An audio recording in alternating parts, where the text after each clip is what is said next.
If you have endemicity, where you have a low level of infection in a nation.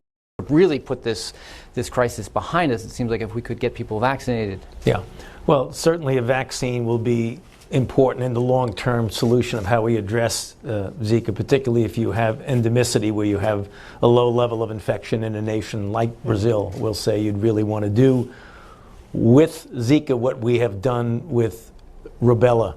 Some people may remember that in the 1960s, there was a considerable risk. About 20,000 rubella babies, congenital rubella syndrome, were born in the United States. And the rubella vaccine, which we all take as children, as one of the mandatory vaccines, was really originally directed to women of childbearing age. And the way you get women of childbearing age is you vaccinate everybody when they're children so that they wind up being protected.